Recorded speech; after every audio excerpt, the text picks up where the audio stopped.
Welcome to the Backyard Bounty Podcast from heritageacresmarket.com, where we talk about all things backyard poultry, beekeeping, gardening, sustainable living, and more. And now, here's your host, Nicole. Hello, everybody, and thank you for joining us for another episode of Backyard Bounty. I'm your host, Nicole, and today we're joined by Joe Lample, known as Joe Gardener, and also from the PBS show and same-named podcast, Growing a Greener World. So, Joe, thank you so much for joining me today. Hey, Nicole. Thank you. It's good to be here. Yeah, I'm really excited to have you on the show today. Obviously, gardening is your thing, is your niche, and we need more gardening information here. So thank you so much. Oh, you're welcome. It's kind of my life. Yeah, I'd say so. With a name like Joe Gardener, it would have to be. Well, yeah, that's a funny story. When I was back hosting a DIY series called Fresh from the Garden, they had a party at HTV production company in town, had a party, and I was walking down the driveway, and a host from one of the shows saw me coming down the driveway, and he said, "Hey, here comes Joe Gardener." And, my real name is Joe Lample, but I thought, well, that sounds kind of good. That has a nice ring to it. And, this is going to date myself, but that was in the time where you could go get a .com pretty much for any name you wanted. So I went home that night and looked up joegardener.com. And of course it was available. I'm like, okay, I'm going to get that. And that became, the brand that has grown a lot since then. But, who knew, just walking down that driveway and hearing that resonate between my ears, I thought, well, that probably has a good ring. So anyway, you didn't ask that, but I just thought I would tell you. It's kind of funny how, life plays out. And and I was looking on your website, and speaking of how life plays out, I read about your story of how you even got into gardening to begin with. Yeah. Back in the day, you talking about when I was an 8-year-old guy in Miami? Yeah. Crazy. Who knew? Just I was trying to avoid getting in trouble when I broke that branch off my dad's plant. So I just stuck it back in the ground and covered it up with soil and walked away and didn't tell anybody. And, nothing happened because I hid my tracks. But 10 weeks later, I came back on that plant and expected to see a dead branch by the side. And, there were leaves coming up, and I'm like, what happened here? And I realized that it was sprouting new growth. And I thought, how in the heck did that happen? And so literally that was my being hooked on horticulture moment. And ever since then, I never looked back. I could not get enough information, and it hasn't slowed down one bit. In fact, it kind of speeds up every day. Sure. Mm-hmm. I think that's so funny. It almost seems like it's always something that happened in our childhood that kind of, no matter what track we take in life, we always kind of end up to those childhood experiences. That is so true. And we have no idea, the impact that's going to have on the rest of our life, but you never know. And so it's so interesting how that does play out over time, especially looking back on it. Yeah. So I thought today it would be really fun to talk about, kind of the things that we need to do to have a healthy garden. There's a lot of topics out there of getting ready and some things that we should do once we have our garden, but I don't think that it's very well covered with the actual garden health. And of course, a healthy garden means healthier plants and healthier vegetables. So what's some things that we need to consider for this? Well, I'll tell you, I've been gardening a long time. We already know that, going back, a few decades. But this really came to life for me on that DIY network show that I hosted starting in 2002, I think, for a few years. And it was a show about teaching people how to grow food. And it was going to be done in a backyard vegetable garden that didn't exist yet. And so part of my job as the expert was to help identify where that site was going to be and make sure that it was, the best it could possibly be. Because as my producer, like one of the first things she ever told me after I met her was, by the way, failure is not an option on anything that you're growing. No pressure there, right? I mean, this is gardening. And we want to think we're in control, but we know we're not because, there are higher powers and sources that are making us react to what really happens. But we can proactively set the garden up for success. There are actual steps we can take. And so for me, to ensure that I was setting myself and therefore the show up for success was to make sure that, first of all, and this would be like kind of the first thing on my list, would be to make sure that I was selecting the best site possible. And so what does that mean? Well, the first thing is you need a site that's going to get full sun if you're intending to grow plants that require or do best in full sun. So I would call that, vital. And so I'm looking for something that probably gets at least 6 hours or more of sun in a daytime. And sometimes these things seem so obvious. And as we're looking, if we've got the option for a sunny spot that may be a little further away than something that's closer to the house that may not get as much sun, you definitely want to opt for the sun, because that is like the energy that drives the plant to produce the fruit and everything. So you want to give it all the gas you can when you can. So a full sun site would be the first thing. The next thing I would say is making sure that you have a site that promotes good drainage versus, putting your garden in a spot that may be sunny and yet it's in a kind of a bog or a wet area where everything drains towards that garden. Now, there are ways around that, like you could build raised beds, and that's one of the good reasons people build raised beds, is to get around the challenges of poor drainage. But as you're assessing your site options, if you've got the freedom of picking a site that gets full sun, and then you can find a site or a place that is in full sun that's getting good drainage, you certainly want that, because if we're talking vegetables especially, they don't want to have wet roots. And so you want the water to move away, because you may not have raised beds. You may have in-ground beds and you just mound up the soil. And all the more reason why you don't want, the water draining towards your plants. You want it draining away. So promoting good drainage is probably what I would say is number 2 on my list if you're starting from a blank slate. And then we come down to kind of the non-negotiable for me, and that is to build healthy soil. And I know we hear about that all the time, but I cannot overemphasize the importance of having healthy soil. Soil that drains well, even if water does move towards it, or you have, a few days of consecutive rain.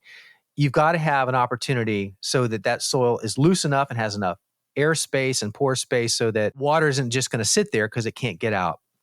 Yet, at the same time, you need that soil to be able to retain moisture too. So you need that just right, kind of that Goldilocks, not too loose and not too tight, so that soil is providing the water that it needs without it just sitting there. So healthy soil includes not only proper drainage, but then it's got lots of microbial activity in it. So that's your bacteria and your fungi and all those players in the soil food web that work together to create and to help promote that airspace and that drainage and that moisture retention. But they're also the ones in there that are breaking down the organic matter and producing nutrients in a soluble form that the roots can take up. So it's kind of this perpetual buffet of health food for your plants. And so one of the things that I'm always fond of saying is feed the soil so the soil can feed the plants, rather than just trying to pump the nutrients at the plant at the expense of whatever's going on with the soil. I look at the soil as like a bank account. And so if you think about your real bank account, you want to make deposits into it as often as possible and minimize the withdrawals. Well, in a garden setting, the deposits would be the nutrients and the good things that you want to add to your soil that improve it, to make it better, to make it richer. And the withdrawals, of course, are the nutrients being taken out because the plants are growing and they need those nutrients. So they're sucking or consuming the nutrients that are in the soil. Well, if you don't come back and replace those nutrients, basically, to put it back in the terms of a bank account, if all you kept doing is making withdrawals and not thinking about coming back with deposits, eventually you deplete your account and you have a zero or negative balance. So it's a cycle of ensuring that you're providing as many deposits to the soil bank as you can, so that when your plants are growing and thriving and they have a high demand for those nutrients, then they're there. But then you don't forget about it. It's not a one and done. You have to not only build healthy soil, but you have to continue to maintain it by, adding new deposits. And so what is that? For me, as an organic gardener, it's mostly compost. It's mulch on top. We'll talk about that in a second. But anything I put into my soil, whether it's on top or in it, I want it to improve the soil, whether it's right away or over time. But compost for me is kind of the best of all worlds, because it's providing not only nutrients, but it's providing humic acid and the microbes, all that microbial activity that I just talked about a minute ago, that's going to work to feed the plants by breaking down the things in a way that the plants can take it up in a soluble form. So that's a lot of talking, but that's a biggie. I'm a big believer in healthy soil, and we have a lot to do with how we can make it so. So if we're starting with our native soil and not a raised bed, is it just compost, or is there other things that we need to add to it as well? I like to do kind of a cocktail of different things. So you've got your native soil, and I would say that that's going to make up, when your bed is finished and you have it to the point that you feel like it's just right, you're starting, of course, with your native soil, and you're improving it. So native soil, let's just say that that's 50% of what will make up the total. Then I would say 30% in addition to that would be what I would focus as good, healthy compost. Now, if you're lucky enough to be able to make that much, good for you, and you might be able to. But whether you buy it or you make it, I would look for about 30% on top of the 50%. And so now we're at 80% total volume of soil-like product. Now we have 20 more percent. Could we just make it, all compost again? Well, you could, but this is where I get into that conversation about sort of mixing it up and creating a cocktail mix. Mm-hmm. And so I like to diversify beyond just compost. And so then I would look for one of several options. And so I'm a big fan of shredded leaves. And for me, those leaves are great mulch, but they're also great as a soil amendment. So that would be one of the options for an ingredient that would make up that extra 20%. Worm castings, which is kind of like compost on steroids. It's worm manure that's full of nutrients, more so than even compost or healthy garden soil by a healthy factor. So I would maybe look at 5 to 10% of that if I could. I love composted horse manure or composted chicken manure. So some kind of organic animal manure that has had plenty of time to age and mellow, so you don't run the risk of, burning plants from the high nitrogen. But that's such a good source of nutrients, and it adds its own texture and porosity that plays well with the other organic ingredients that you would put. And so this is another reason why I like to mix it up as you introduce these other components. And so these other components might be shredded bark or finely ground bark. It could be rotted straw. It could be mushroom compost. These different components playing together all have different particulate sizes. And so as they're getting mixed together, they're also binding together because of the humic acid and the things that are, a little bit sticky in a good way in soil. And as they kind of clump together, all these different sizes are by definition creating space between each of the particulates. So you've got that air space and that area that water can move through, and yet you've got the nutrients and all the things that your plants are depending on to thrive. So now you've got the native soil at 50%, you've got compost at roughly 30%, and then you've got 20% that's made up of these other miscellaneous organic inputs. And now you've got what I call kind of the perfect soil recipe. And there's your 100%. And so as you're starting a new garden and it's an in-ground bed, I'm not just laying these new things on top. We could have a whole discussion on creating a no-till garden where you don't disturb the existing native soil, you just add to it. For the first-time garden, I'm talking about blending things together, kind of mixing them together one time and one time only. But now you've got this beautiful blend all the way through. So wherever the roots grow, they're getting the same soil consistency and texture and quality. And then, so once we have our good foundation, what's the next step? Okay. So now we're ready to plant. We've got our soil in place. We've got it in a good location because it's getting full sun. It's not sitting in an area where all the water is going to drain towards it, or maybe we've mounted it up, but we know we have good soil that will drain, so we're not going to worry about that. Mm-hmm. Now it's time to plant our plants. And so we want to orient them in the garden strategically. And so we talked about vegetable crops love full sun, at least 6 hours, and more is better. But even within our garden, as we think about the sun passing overhead, if we put tall plants in the way or in the path of the rays of the sun so that the plants behind them are shorter, may not be getting the same exposure to the sun, well, they're not going to do as well because they're not having as much access to the light. So as we think about the sun moving across our gardens in the northern hemisphere here in the United States, the rays are coming from a southerly direction. So as they come down to the ground and they hit the ground, you'd want to orient your garden so the tallest plants in your garden are on the north side of your beds.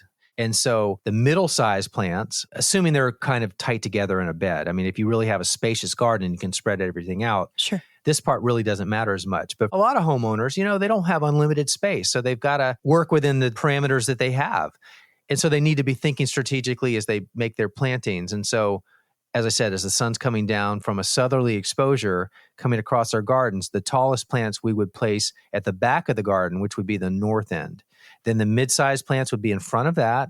And then the shortest plants would be in front of that. So now we've created an opportunity for all our plants in the garden to get the maximum amount of exposure possible. And that way, you've got potentially 8 hours of sun on everything, pretty much, give or take. And touching on the sun exposure real quick, Can you have too much sun? So, for example, I live in southern Colorado, which not too Hmm. far from the New Mexico border, and it's Hmm. very arid, semi-desert here, and we get lots of really intense hot sun. Yeah. So I suppose you could, I don't live in that region. So I've never had a situation where you can get too much sun, but I hear people talk about that. I hear the intensity of the sun can be a big thing.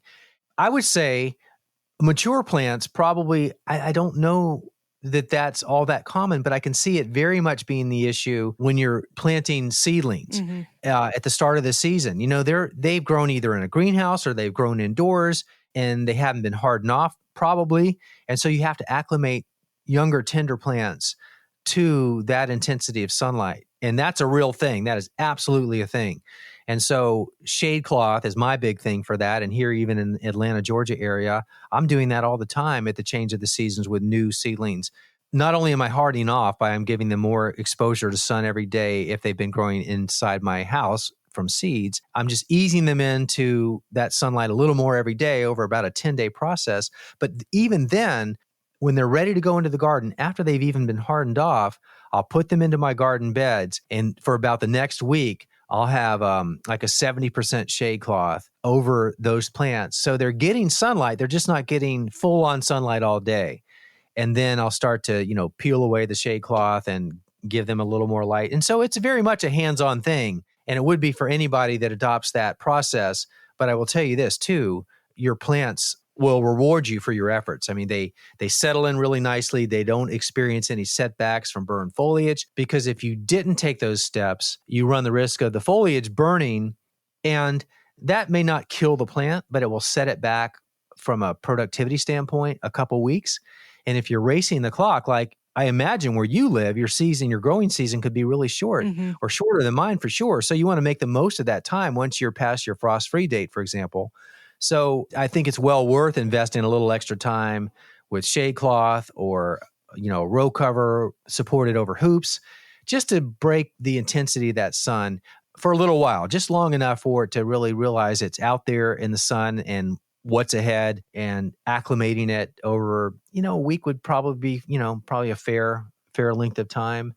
But that's one way that I can tell you absolutely you could work with your existing environment in a way that gets them ready without just shocking them into full light. That's a good idea. So then you mentioned something about mulch. Is that one of the next steps? It would be. I would mix that in with watering. So whether you put the mulch down next or you water next, the order doesn't really matter as long as you do both and water properly and put mulch down.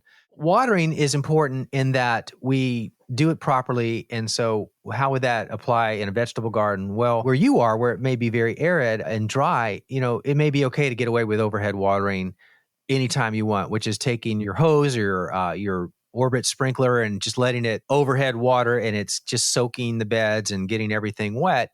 But in areas where wet foliage can be a problem for promoting diseases, because water can be a real vector for, exacerbating the risk of disease. It sure is down in the Southeast where it's already humid. We want to minimize the length of time that plant foliage stays wet. And so the way to avoid that is to not overhead water and not let your sprinkler go over everything, at least other than early in the morning when there's the best chance of evaporation. I mean, it's not that it's wrong to do that. I used to do that all the time on the Fresh from the Garden set because it's the only time we really could water effectively, and we would overhead water, but we would do it at 6 a.m. So by 7, the foliage was completely dry because the sun was coming up and everything was drying off. But for the most part, I love to use drip irrigation or soaker hoses, and that's just that method of delivering the water right at the soil level through basically a garden hose that either is completely porous and so water's coming out the entire length, or drip irrigation where there are designated exit points along the length of the hose where the water's coming out through emitters. But it's a very controlled way to irrigate so that the water is only going down at wherever you position the hose. It's keeping the foliage dry, and it's a much more efficient way to water. So if we're trying to conserve water and think about, the valuable resource that it is, we certainly don't want to waste it. And yet at the same time, we want the plants to get the water they need. So a soaker hose or drip irrigation hose is a nice way to do that, because the water will come out very slowly, but sufficiently, in a way that the roots have a chance to take it up before the water goes away or goes past the roots. I mean, it's just a nice, slow, even delivery right at the soil level, so it's not being wasted. And then you improve that with an automatic timer, and you've got your watering on autopilot. So for somebody like me who's traveling a lot during the growing season, I don't want to have to worry about it. I want to know that my plants are getting the water they need in the amount that they need. And so that combination between drip emitters and soaker hoses and automatic timers does that perfectly. And I just run that along the beds where my plants are growing. And going off of the knowing how much water, how do we know? I mean, obviously we know when there's not enough because they get wilty and sad and they die, but how do we know if we're overwatering them? Well, your plants are going to show that too. They're going to be kind of limp and kind of on the gray, pale, dull side, and they're just not going to have vigor. They're not going to be upright and look bright and look healthy. They're just going to be like, they're going to kind of look depressed. An overwatered plant kind of looks depressed. It's funny. There's no better way to know whether your soil is too wet or too dry than by just sticking your finger in it. You know, we always want to look for a more sophisticated way because it sounds so simplistic to say, just do the finger test. But that's what I live by. And the more people I talk to that give advice on knowing the right soil level say the same things. It's kind of funny to hear other people say it because I know I say it so much, but that really is the best way. But there are indications by looking at the plant. And for me, a plant that just looks wilty, limp, I guess is a better way to say it, would probably be overwatered. But the first thing I would do is go stick my finger in the soil. But the other part of your question is you're trying to set up a timer. Right.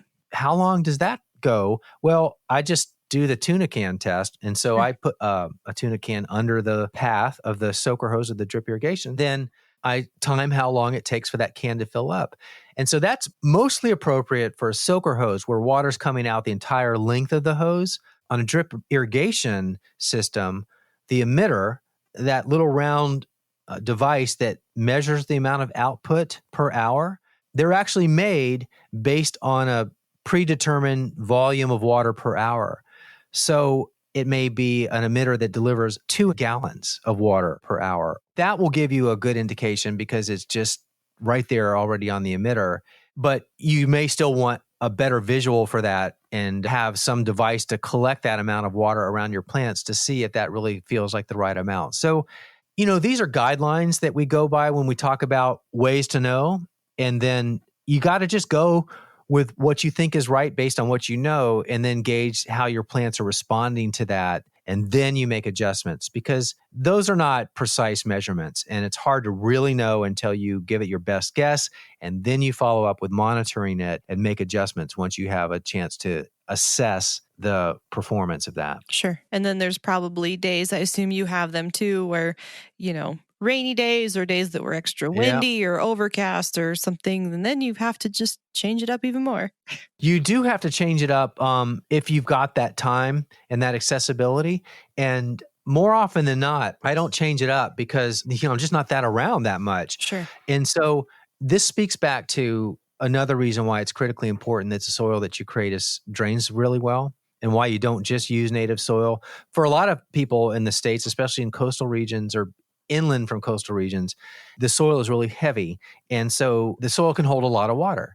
And you don't want to just plant into native soil, which is why I talk about the perfect soil recipe and amending it with compost and those other organic inputs, is to help loosen it up so that water has a way to get away. And we haven't talked about raised beds yet, but that's a very strong argument for building raised beds, is that you have a very controlled environment for where you're putting your plants, because you can pretty much ideally engineer the soil and the ability for it to drain. It's up off the ground. It's not sitting in the native soil. All the soil in the raised bed is whatever you decided was the best recipe for you there.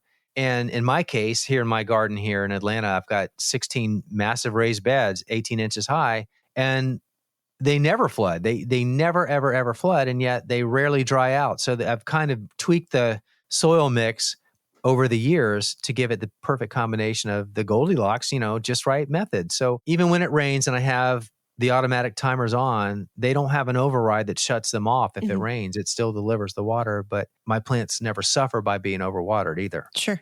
And so then I assume now we're to the mulching step? We are. You know, compost is my favorite thing to go into the soil, and mulch is my favorite thing to go on the soil.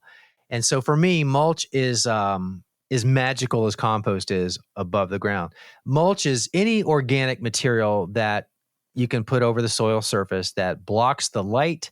And I don't consider rubber a mulch. For me, a definition of mulch in my gardens is that it has to break down to improve the soil over time. I don't have a time limit on that. It just has to do it over time. Okay. So that would be, and I've already mentioned my favorite ingredient or input is shredded leaves, but it could be, lots of different bark options or ground up arborist wood chips from trees that are taken down, or it could be rotted straw.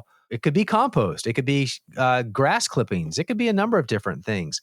But mulch is such a good input for holding moisture in. We just talked about moisture, but in those areas like where you are, where it can get really dry or hot, and we're trying to preserve all the water we can at the soil level and below, mulch is going to be that insulator that's going to block the sunlight and reduce the evaporative effects of the water leaving the soil. And so a 2-inch layer of mulch will do wonders for that. And when it's really hot, it's like an insulating blanket. It's kind of like a thermos, really. When the soil could be really hot, a mulch layer will reduce the heat in the soil. So it kind of cools the soil. But if it gets really cold, the mulch helps the soil stay warm when you want it to be warmer. So it's the best of both worlds. So it moderates soil temperatures. It suppresses diseases that live in the soil from splashing up onto your foliage during a rain event or a hard watering event. And so it's very, very important for disease suppression. It's very important for protecting the integrity of the soil. Other than stepping on your soil or walking on it, rain is the number one contributor to making your soil compacted. And so if you have a buffer between your actual soil and the raindrops, and mulch would be that, you create this cushioning effect and you reduce greatly the risk that your soil is going to be compacted. It keeps the weeds at bay. It prevents the light from hitting the soil surface. And a lot of the weed seeds that we have need sunlight in order to germinate. And so if the mulch is there, it's blocking the sunlight from hitting the soil surface, and therefore the weeds are kept in more check. I mean, it doesn't mean that you're going to have a weed-free garden, but you are definitely going to have a garden with less weeds. And then I love the look of mulch. I just think it's like putting icing on a cake. I could eat a cake without icing, but I like a cake better with it. And I think it looks better. When you decorate your cake, you do it because it makes it look better. Plus it tastes good. So to me, mulch is the icing on the cake. The other thing I wanted to mention is that I want the mulch to do double duty or triple or quadruple duty. And one of the things it needs to do is break down as organic matter to make my soil better as it decomposes and biodegrades. And so that's the other thing about mulch that makes it a requirement. And any garden under my watch has to have mulch and to do all those things. And because of it, I have a thriving garden. Keep in mind, it seems like every garden I've ever had since those early days around 2002 with the DIY show, my gardens have been under scrutiny on national TV because this is my third series now with Growing a Greener World. And everywhere I go, they are in the show. And so I have a lot of pressure to make sure that I'm doing the right things and telling people how to do the right things, and seeing is believing. And so if I were telling people how to do this and then they were seeing my garden and it didn't look that good, I would lose my credibility. So I have to make sure that the things that I tell you to do are actually working. And so there's no better way to let the rubber hit the road than to make sure that it's happening as I say it is, right where I live and where I garden. And so, yeah. Sure. I know, like the adage of the mechanics are always the ones that drive the beat up junky cars. So I guess that doesn't apply in the gardening world. Well, not in the TV gardening world. You gotta have what people would think is a perfect garden. And I will say this, there's no such thing as a perfect garden. And I have my struggles like everybody else. I'm not immune to any of the challenges anyone else has. And I love the challenges. I think it keeps us honest. I think it keeps us humble. I think it keeps us on our toes. And I think it keeps us always learning. And to me, that's one of the best parts about gardening is that it's never boring because we're not in control and we're always trying to figure out the next problem and how to fix it. So yeah, no, I am dealing with the same struggles and challenges every single other person is. And I think that's really humbling. I think people just assume that they're not good enough to garden and that's why they're having these problems. But really, I mean, they never go away. They're just different problems as you grow. If I stopped having problems, I probably would lose interest in gardening. I love the conundrums. I love having to be a Sherlock Holmes in the garden and try to figure out, well, why did that happen? Or why is that plant doing that? Or what is that new bug or insect? Or what is that damage and what caused it? And, the cause and effect thing for me is just this perpetual sense of wonder. And it keeps everything so interesting. And I think I don't know anything more than gardening that keeps you on your toes like that. Yeah, maybe kids. Okay, you're right. Amen to that. Yes. Okay, good one. So are there any other steps that you I have recommend? a couple more. Yeah, I do. We just talked about setting your garden up for success, but that doesn't mean you're not going to have those challenges. You will. They are inevitable. It's like death and taxes. Those are the two things we know are going to happen in life, but we're also going to have weeds and we're going to have diseases and other things that happen in our garden. So managing diseases proactively, I would say, would be the next thing. I think it'd be around number 7 out of a list of 10. I think one of the best things that you can do to keep your garden as healthy as possible once you've set it up for success is to stay out in front. Somebody has said one time, I think a gardener's shadow is a garden's best friend, or I probably just destroyed how it's said. But the point is, if you're out in your garden often enough, you're going to see things early enough that you can proactively address it to prevent the situation from getting worse.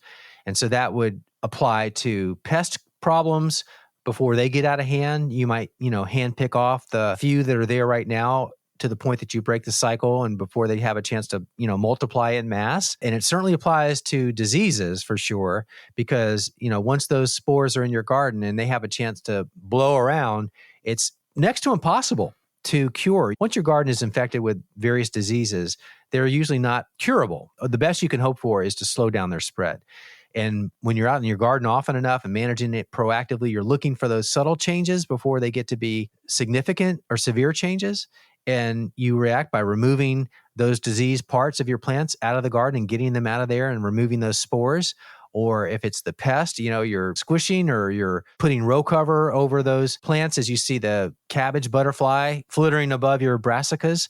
And you're taking those measures ahead of time. So managing disease and pest proactively, especially as an organic gardener, when you're not going to be resorting to chemicals, is paramount to the success once you have your garden planted.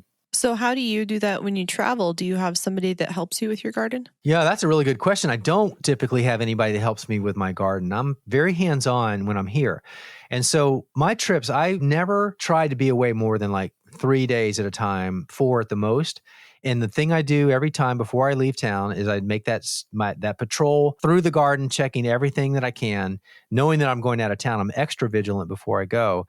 And because I'm mulching, because I'm watering at the soil level, because I have healthy soil, I've already set my garden up for success. I've done everything I possibly know to do to reduce the chances that I'm going to have problems. Because by watering the soil level and adding mulch, I know that the foliage is not getting wet. I know that there's going to be sufficient water in the soil. I know the mulch is going to keep the diseases in the soil. And, all those things that we already talked about. So I'm way ahead of the game. And so I think I can get away for 3 or 4 days. And then the first thing I do when I get back is I make that, that next stroll through the garden and I look for those things. But I have to say, I don't think I'm lucky that I haven't had big problems. I think it's deliberate that I haven't had problems like that for the very reasons that I'm sharing with you today. Yeah, I feel like a healthy garden, just like a healthy person, is easier to combat maybe some small things that come up along the way. Whereas if a person's already sick and then they get some other new illness, then, it's a lot harder to get through. So this is true. They're more resilient. I think plants are more resilient than we give them credit for. And sometimes I think we're far too quick to intercede with some sort of chemical remedy. And I think if we take these proactive measures that we've already talked about so far and allow Mother Nature to do a lot of the pest and disease control for us and do some things that we'll talk about next in the steps, we can work with Mother Nature in a way that almost works in perfect harmony.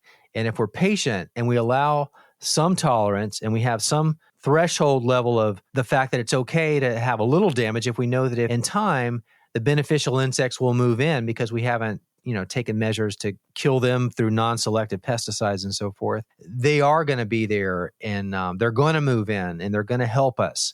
And so that's an important understanding that I think we need to have, is that Mother Nature's really kind of figured this thing out a long time ago. And if we can get out of the way, it's amazing how resilient of a garden we can create. Yeah, absolutely. So that would be, managing pests and diseases. I talked about diseases primarily, but I mentioned pests enough in there. So that would be maybe step 7 and 8 there is managing pests and diseases proactively for the same reasons. Is to, the pests, we want to cut off their life cycle as early as possible and prevent, them running rampant through reproduction and knowing what to look for and certainly identifying if it's in fact a pest. When you see damage on your plant, you need to know what's causing it. You just can't start spraying everything because you want to kill whatever it is that's killing or hurting your plant. Well, the problem with that is that there's a lot of beneficial insects that would like to come in there and help you out if we're, just responding in a knee-jerk way and we're using a non-selective broad spectrum pesticide. It's going to kill everything. And now we've taken out the good guys and the bad guys come back faster than ever with none of the good guys alive to take them out. And so the problem only gets worse. I have a friend who's a really good entomologist, and she told me, if you really want to have a pest problem in your garden, the number one way to do that is to spray for pest, Mm-hmm. because for the reasons I just said, you're killing the beneficials too. And then the bad guys come back faster and there's no good guys and it just gets worse. So going back to being proactive with your management of pest, including insect pest and disease pest. What I was getting to is the next step on my list would be the diversity of your garden. In addition to the things that you plant because you want to eat them or harvest them or intentionally plant them for whatever reason, you also want to create a garden or an environment that's conducive and inviting to biodiversity. And so that's going to be the pollinators and the beneficial insects and the predatory insects that are going to come in because they want to get to those plants that they like to land on and where they find food sources, nectar and pollen. And along the way, they're going to come across some of those pest insects and they're going to take them out and find them as a major food source. And so I think for me and for many gardeners, the easiest way to do that is just think about diversity. There are certain plants that do a better job of attracting beneficial insects, but I don't overthink it. I just like to plant a lot of diverse options for perennials and annuals and native plants that I know beneficial insects and pollinators are naturally drawn to, and plant them close to the garden so that they're going to find insect pest at the same time. And by doing that, and I can tell you I've been doing it a long time, I just don't have pest problems. Diseases are another thing here in the Southeast because the environmental conditions are very conducive. High humidity and high heat is very conducive to certain diseases around here. But as far as pests, that prescription for diversity works anywhere.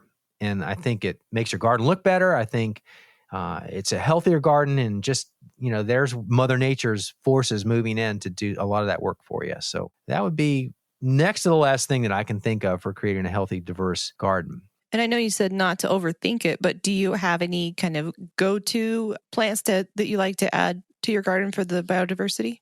I do like to add a lot of herbs, and I let them go to flower. And that draws in so many great pollinators and beneficial insects that are predatory in nature. As far as double duty plants, herbs are great for not only the culinary benefits, but when they go to flower, they're amazing. I mean, I plant so many things, but I never miss an opportunity to plant herbs and let them go to flower. Yeah. Yeah, I found that by mistake actually this last year. I say that I wasn't being lazy. I was creating an environment for them to live in, but I forgot about my herbs and they went to flower, and my dill brought in some black swallowtails that were it did. Amazing. Of course, yeah. It's a beautiful thing how that happens. Mm-hmm. And I love it when you just plant something and insects show up that, you hear will come up, and they do. And it's kind of magical, but it's not. It's science, but it's cool. Yeah. I like magical better. We've been in the garden for years, and I've never seen those swallowtails. So now I know. Yeah. Now I know how to get them next year since it wasn't magic. Right. So what is our final step in this process? Well, the final step is just really kind of keep an eye on your garden from, I almost don't want to use the word tidy because I kind of say keep the garden tidy. But when I say tidy, I'm not talking about, wiping it clean at the end of the season, because there are a lot of things in your garden that should probably stay there until maybe early spring, like the seed heads, for example. I mean, we haven't really talked about food sources for birds. But, if we're trying to create a wildlife friendly garden, for example, and attract all kinds of wildlife and beneficials to our garden, seed heads not only provide a food source for birds, an important food source for birds, but there are a lot of overwintering insects, beneficial insects that find shelter in the spent debris of things that we put into our garden. So although they may be unsightly, personally, I love the look of spent seed heads in the wintertime when there's not a lot to look at and you just see the structure of the stalks and then the sharpness of the seed heads. I think that's beautiful, but I also know it's feeding the birds and I have overwintering insects. So I was going to really kind of maybe focus on making sure that your garden, the weeds are gone, the mulch is clean, maybe you've got a cover crop in place. You don't have just exposed soil because that can blow away or become compacted over the winter with snow or hail or freezing rain or whatever. And so thinking in terms of having a garden that still is somewhat in its original state as it was dying out, but then now you've made a clean sweep and you've checked to make sure that any diseased foliage has been removed. You don't want that to overwinter into your soil. So you're kind of patrolling your garden to get out the things that you know shouldn't be there, such as diseased plants or weeds that could go to seed or anything else that you see might be problematic. You want to get that out. But I don't think people should feel the need to scrub their garden at the end of the season, because by doing so, it can really kind of have adverse consequences. And we just need to give ourselves a little bit of slack and cut ourselves a break and not feel the pressure at the end of the season just because gardening season is over that we now have to go in and, make it pristine. That's just not the advice anymore. I think there was a time maybe 10 years ago or so where that was always the pitch, is to, make sure your garden is all, put to bed and take all the dead material out and clean it up. And, no one's saying that anymore. That's in the know. That's not what you do. So for the reasons I said. My husband and I actually just had this same debate, if you will. He was outside doing some yard work and I wasn't really paying attention to what he was doing out there. And I saw that he had taken down all of the asparagus that had dried out. And I got a little upset and I said, what are you doing? And he's like, well, I'm cleaning up the garden. It's the end of the year. Well, what he didn't know that I maybe didn't share with him was that I always have praying mantis egg sacs in those that overwinter, and pulled them up and put them in our burn pit, and it made me so sad. But yeah, I think that everybody thinks that, like you said, the sterility going into winter and putting everything away, but I like you said, to leave things and then clean them up in the spring and before I start to get into the garden season. Yeah, for sure. So with these steps for a healthy garden, I think that those are some really great tips. But assuming that, of course, you incorporate all of these into your garden, what are some of the garden challenges that you still continue to face despite these? Wow. Do you have moles where you live? Moles? We don't, fortunately. Okay. For those who may not know what a mole is, it's kind of like an underground rodent, like a large rat, but not quite as gross as a wet rat. But they kind of live underground, just underground, and they tunnel, and they're eating basically grubs and worms. And they're just really more of a cosmetic nuisance. But the reason why I bring up moles right now, because I would never mention moles. I don't even think of them as an issue. I just tolerate them. They're very common here, and they make mounds in your lawn, and they're unsightly, and people don't like it, but there's really nothing you can do about it. But the reason I mention that as a challenge right now is because I've never had a mole problem in my raised bed garden before until this year, and now they're all in there. Really? And they found, because we had a really hot, dry summer, the ground where they normally live, the lawn area outside of my garden, was difficult for them to maneuver through as they burrow and work their way underground. It's just hard red Georgia clay, and somehow they got close enough to my raised bed garden and they realized, oh my God, they thought they died and gone to heaven. No. Because the soil, the pathways are even lush. It's just really soft, wonderful soil. And then they found their way into the garden, and then they found their way under the frames of the raised beds and into the true perfect recipe soil. And now, it's manna from heaven. They haven't just gone to heaven. Now they're eating the manna. And the only reason I knew that they were in my garden beds is one day I'm standing there watering. Now, we just talked about drip irrigation and soaker hoses, but what I didn't say was I love to water. So I'll stand in my garden bed with a watering wand pointed right at the soil level, and I'll just stand there and let the water drip out right at the base of the plant because I like to supplemental water. And it's a very zen moment for me. I get to relax and contemplate, and I'm staring at my plants for moments at a time. I'm not rushing through the garden, and that's a great time to observe. And when I really notice changes in my garden, well, this time I'm watering. The watering wand is right at the base of the soil, and the water's coming out, and I'm watching the soil give way and basically implode before my eyes, and it's disappearing into the bed. And I'm like, what the heck? Because I've been gardening for decades. I've never seen this happen before. But I knew right away. I made the correlation because I knew the moles were coming into my garden, and I figured they had burrowed up under the frames, and now they were eating all the earthworms. And as they were burrowing through the soil and creating air pockets and air spaces and tunnels.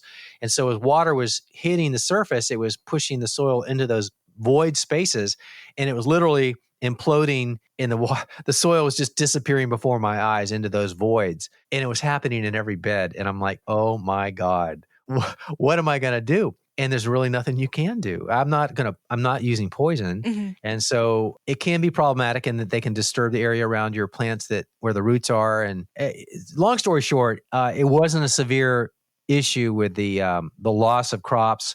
I still have a very productive garden, but it was one of those things that's come up lately that's a real conundrum for me because I don't have a solution for it. Traps, the only traps that are effective for moles are lethal. They kind of harpoon them from above, and that's kind of gross, and I'd prefer not to do that. I'd rather tolerate them, and so that's what I've done, and it's seemed to be okay, and I think they've kind of moved on. Anyway, I say that. But my biggest challenge is diseases. And because I grow a lot of tomatoes, and tomatoes are very susceptible to diseases, and I live in the Southeast where there are a lot of diseases, I'm kind of a glutton for punishment because I always say I'm going to cut down on my tomato growing numbers every year. I grow about 45 plants. This year I grew 54, and that's a lot of indeterminate full-size tomatoes. And I can't seem to help it. I love growing tomatoes. Let me put it this way. I love eating tomatoes, and I put up with growing them along the way, in spite of the fact that I'm very hands-on with cutting out the diseases all the time. And that becomes an hour a day project in July when diseases have moved in. Wow. It takes about an hour to cut out the disease foliage every day and keep up with it. And it's what you have to do because if you don't, the disease spreads faster. And I said, you can't cure it. You can just try to stay ahead of it or slow its spread. And that's what I'm doing. But by August, I'm tired and I'm over it. So I pull them out and I get ready for my fall garden. Sure. So do you have any other key takeaways or advice for people starting their garden and ways to improve the health? Well, you said something at the start of this conversation, and I wanted to jump in there. And that is, a lot of people feel overwhelmed and they don't know what to do. And so they don't either get started or they just never really, improve on their mistakes. But what I would tell people is you can't become a better gardener until you start gardening and then embrace the mistakes. And what you have to do is know ahead of time that you're going to make mistakes. And if you don't make mistakes, you're not gardening hard enough, or you're not trying hard enough, or you're not pushing yourself enough, or you're not challenging yourself enough. So you've got to be willing to accept things happening that you don't have the answers to yet and be glad for that. Because all you have to do is start asking yourself those questions. Be that Sherlock Holmes and be that detective and start studying what you think might have happened and maybe do a little homework on the internet or, do what you need to do to research that problem so that you can figure out the cause and effect. And I always like to tell people, it's one thing to know how to do something because, that gives you the instructions you need to do it. But I think it's more important to know why you need to do something. Why is it that you need to add mulch? Why is it that you need to create healthy soil? Why is it that you need to be proactive with your pest and disease control? And if you can understand why you need to do those things, you can start applying that information in a way that's just so empowering that you can't help but become a better gardener the next time or the next day or whatever. But even before that, there's a lot of people that you and I both know that kind of want to be a gardener, but they just haven't gotten around to it yet. And one of the reasons they haven't is because they're afraid to start. They don't know where to begin and they feel like they're going to be overwhelmed. And I feel like that is such a shame. I would rather see somebody just start in a one container, one pot, 1 5-gallon bucket, Plant one thing and just watch it. Take care of it, observe it, and then expand. Don't overdo it. And that's the other thing. I want everybody to start because I think one of the biggest mistakes is we just never get started. Absolutely. But the second biggest mistake is we get overambitious too quickly because plants want to grow. And if you just set them up properly, they're going to take off on you. You know, we want that big garden. We want a big harvest. You know, those seedlings are so small at the beginning of the season and we think we need a lot more than we do. But lo and behold, in a few weeks, they've gotten huge. And now, you know, we go away for a week and we come back and we're overwhelmed. And it's hard to manage a garden that's in full production and thriving. And it gets overwhelming and it can be intimidating and a little discouraging. So, you know, find that happy balance, but don't overdo it. I would say it's much better to start small and slow and expand as you can and you're ready and willing and able than to overdo it because that will have, you know, the opposite effect. And I think it will send you running away rather than running towards it. Right. Better to have small successes instead of an overwhelming failure. There you go. Yes, exactly. So for those that maybe want to get started and they are kind of having this analysis paralysis, I know that you guys have an online garden academy, and I assume that would be a good resource to get started. You know, I think it's a great resource. Yeah, I'm a little biased, but we started the Online Gardening Academy a year ago. And our first course was Beginning Gardener Fundamentals. We wanted to equip new gardeners or gardeners that wanted to sharpen their game or up their game, the tools that they needed to feel equipped and empowered to get to the next level, whether that was to the first step or the 10th step. And we had so many people come through that course from brand new gardeners, which is what we were really looking for. But we had master gardeners and lifetime master gardeners and horticulturalists and people that we never imagined would take the course. And we would ask them, well, why are you taking the course? And they said, you know, I just feel like there's always more to learn. And then at the end of the course, they would tell us how much they learned and how they even learned more than they thought they would. And these are the experienced ones. So the feedback we got was so encouraging. And then 5 months later, we introduced Master Pest, Disease, and Weeds and instructed people on the best techniques for managing your pest and disease and weed problems. And we're about to come out, as we record this, we're a month away from launching our Master Seed Starting course. And that is going to be our biggest and best course yet. It's been in the works for about 2 years because I knew this is a course I really wanted to do, but for what I wanted to do, it takes a long time to document it because we have a lot of video and a lot of trials that we did. I kind of grew things every which way you could inside with different types of grow lights and different types of soils and different type of watering methods and different types of heat methods and different types of germination techniques and spreadsheets that came out my ears. And anyway, I'm very excited to get it launched and we're not far away now. But when we do, I think it's going to be pretty incredible.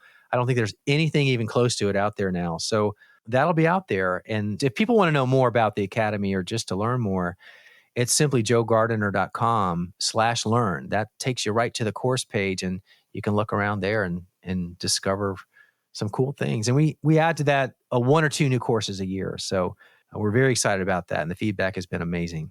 Yeah, you can never learn too much. Like you said, once you think you know it all, it's because you haven't gone outside of your comfort zone and your boundary. And there's always something to learn and always something you can do better. And I think those are some really great resources. You know, I say that's one of those other things I say all the time. The one thing I love about gardening is that there's always more to learn. You can never know it all. And so I know more today than I knew yesterday, and tomorrow I'll know more than I know today about gardening. And I love that. And we talked about how that's what keeps it never boring. Mm-hmm. Yeah. Because if it was boring, it wouldn't be fun anymore. No, it wouldn't. I even like to weed, but that's a conversation for another day. Oh, yeah. Oh, goodness. Well, Joe, I really appreciate you taking the time and sharing all of these really great tips with us.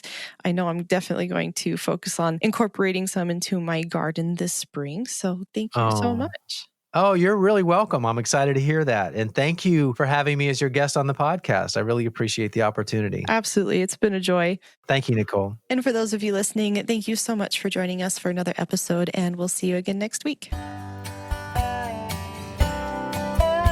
Thank you for listening to Backyard Bounty, a podcast by heritageacresmarket.com. Don't forget to subscribe and leave us a review. If you have a question you'd like us to answer on the show, please email us at ask@heritageacresmarket.com. Also find us on Instagram, Facebook, and YouTube at Heritage Acres Market. All of the links mentioned in this podcast will be included in the description. See you again next week.